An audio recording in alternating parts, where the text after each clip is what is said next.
मराठी, आपल्या हक्काचं Marathi news channel.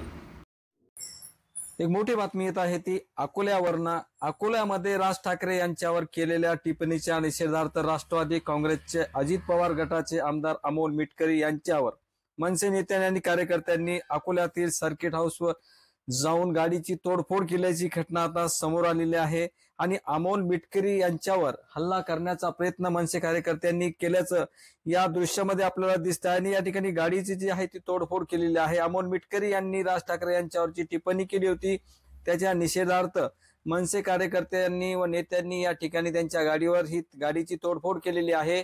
त्याचबरोबर सर्किट हाऊसवर जाऊन त्यांच्यावर हल्ला करण्याचा सुद्धा प्रयत्न केलेला आहे। या प्रकरणी आता पोलीस जे आहे ते पुढची कारवाई करत आहे। पण ही दृश्य आपण पाहू शकता की कशा प्रकारचे कार्यकर्ते आक्रमक त्या ठिकाणी मनसे कार्यकर्त्यांनी येऊन गाडी फोडलेली आहे। हे दृश्य आपण पाहू शकता थेट न्यूज टाइम्स मराठीच्या माध्यमातून आपण हे पाहू शकता चित्र की या ठिकाणी राज ठाकरे यांच्यावर जी टिप्पणी केली होती राष्ट्रवादी काँग्रेसचे आमदार अमोल मिटकरी यांनी, त्यांच्या निषेधार्थ मनसे कार्यकर्त्यांनी हा हल्ला केलेला आहे आणि हल्ल्याचे दृश्य आपण पाहू शकता।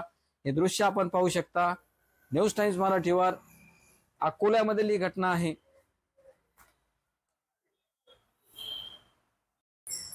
नीम का पत्ता कड़वा है, नीम का पत्ता कड़वा है,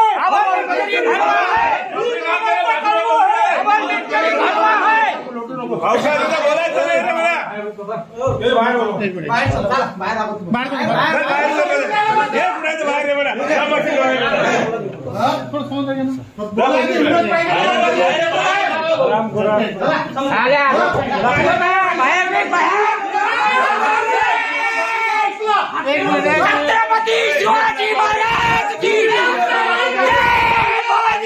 उघडते दरवाजा पहिले, दरवाजा उघड।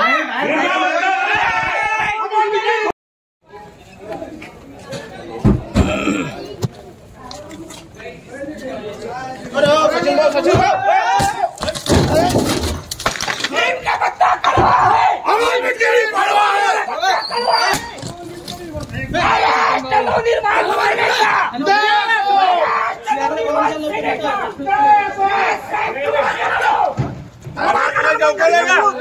साहेबान बोलायचं अवकाशात बोलायचं नाही, चुकीदार नाही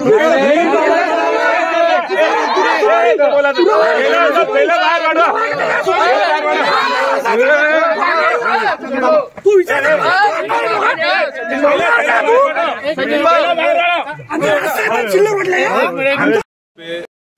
रोज जब मैं 2 बजे आता हूं तो लोगों से मिलने के लिए आता हूं। मेरे गांव के लोग कुछ थे जिनका कब्रिस्तान से लेके कोई मसला था, वो सुनने के लिए मैं यहां पे आया और आने तक एक माइका लाल आगे नहीं आया। जो थे वो सब नपुंसकों की औलाद थी और जब मैं अंदर बैठा तो उनको लगा कि गाड़ी में मैं बैठा हुआ होऊंगा। उन्होंने जान लेने का एक अवसर देखा और बड़े बड़े पत्थर और कुंडियाँ उठा के मुझे मारने का एक प्रयास किया, लेकिन सब गोर गरीब लोगों की दुआ की वजह से मैं अकेला अंदर था, मैं बच गया। लेकिन इस तरीके की गुंडागर्दी अगर राज ठाकरे के लोग करते होंगे तो हमें भी उसका जवाब, ईंट का जवाब पत्थर से देना आता है, लेकिन हमारी पार्टी की वो लाइन नहीं। अगर मैं खुद बाहर आता था तो कायदा सुव्यवस्था का और सवाल खड़ा होता था। मैंने अकोला जिला एसपी से अभी बात कर ली है, अभी पुलिस प्रशासन की कार्रवाई शुरू है। जो कोई गुंडे होंगे उन पर कार्रवाई की जाएगी।